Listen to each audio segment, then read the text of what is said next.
अच्छा यार, हमें यहाँ पे था कि हम अब वैल्यू पुट करनी है फार्मूला के अंदर। m की वैल्यू हम ये रखेंगे जो कि हमने स्टार्टिंग में रखी थी, ये माइनस ए एक्स ओवर साइन टी, और n की जगह ये रखेंगे a cos टी। अच्छा, अब dy और dx, ये जो वैल्यू है ना, जो कि हमारे सवाल में थी, जो कि हमें दी हुई थी एज आर के फॉर्म में, इसका निकालना है। अब a cos टी का आप वो लो डेरिवेटिव, तो क्या होता है कॉस्ट का, तो एक होता है माइनस ए साइन टी, और ए कॉस्ट का क्या होता है ए कॉस टी। ठीक है। अच्छा, अब ये गलती ना करना क्योंकि ये गलती मैंने भी की थी। अब यहाँ पे क्या होता है कि यहाँ होता है ना डी वाई का डेरिवेटिव, तो हम क्या लेते हैं, क्योंकि बहुत से लोग इसका डेरिवेटिव ले लेते हैं माइनस ए टी का, तो इसकी वजह से कन्फ्यूजन हो जाती है।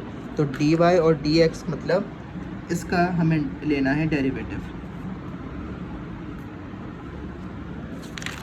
ठीक है। m की वैल्यू हमने भरी, डी वाई का हमने वैल्यू पुट कर दी, माइनस n की वैल्यू आ गई और dx की वैल्यू आ गई। वैल्यू करने के बाद हमें सम करेंगे, तो ये माइनस ए स्क्वायर और साइन टी और कॉस टी आ गया, माइनस माइनस प्लस ए स्क्वायर और साइन और cos T, minus plus cancel हो गए तो ज़ीरो आ गया। अब ज़ीरो का इंटीग्रेशन तो ज़ीरो ही होगा, और लिमिट भी अप्लाई करने का फ़ायदा नहीं, तो आपके पास यहाँ पे ज़ीरो आ गई। मतलब अब हमारी ये लेफ़्ट हैंड साइड जो है, ये जो ये वाली राइट साइड है, left hand side, right hand side है, लेफ़्ट हैंड साइड ये होगी, तो ये राइट हैंड साइड हमारी ज़ीरो आ चुकी है। मतलब अब ये जो वाली वैल्यू है, ये भी आपकी ज़ीरो आनी चाहिए, तभी ये वेरीफाई होगा। तो हमें क्या करना है, ये वैल्यूज़ हम इंटीग्रेशन में डालेंगे। ठीक है। अब ये देखो D M over D X plus D N over D Y. ठीक है। अब डी एम और डी एक्स की वैल्यू हम निकाल चुके हैं पहली, जो कि है zero, plus D N over D Y की वैल्यू भी हम निकाल चुके हैं, जो कि है zero. Zero plus zero equals to zero. तो यहाँ पे तो अब कुछ करने की ज़रूरत ही नहीं, तो ज़ीरो ही आ गया। ठीक है। तो लेफ़्ट हैंड साइड और राइट हैंड साइड आपके बराबर हो चुकी है। अब आ जाओ अगले सवाल पे, जो कि है टेंजेंट फॉर्म। टेंजेंट फॉर्म का, अब ये हमने नॉर्मल फॉर्म को वेरीफाई किया था, अब हम टेंजेंट फॉर्म को वेरीफाई करेंगे। तो D X plus D N Y, M जो कि हम निकाल चुके हैं minus A sine T, D X जो कि था A minus A sine T, minus A sine T, plus N और डी वाई, एन और डी वाई की वैल्यू पुट कर दी। इसको हमने सिंप्लीफाई किया, हमारे पास ये फॉर्म आ गई।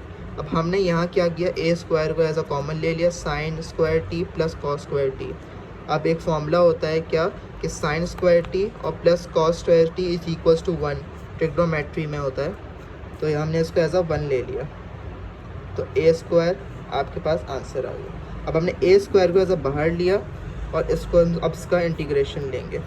अब इसका इंटीग्रेशन यहाँ लेंगे, तो ये आपके पास टी आ जाएगा, टी आ गया। अब हमारे पास जो लिमिट थी 2 पाई और 0, लिमिट आपके पास दी हुई है, देखो 0 और टी, 2 पाई और टी 0, आपको लिमिट्स पहले ही दी हुई होंगी, तो हमें ये लिमिट्स वैल्यूज़ को पुट करना है। तो हमने टी आ चुका था, तो हम यहाँ पे वैल्यू पुट करेंगे, तो ये 2 पाई माइनस 0 मतलब 2 पाई आ जाएगा।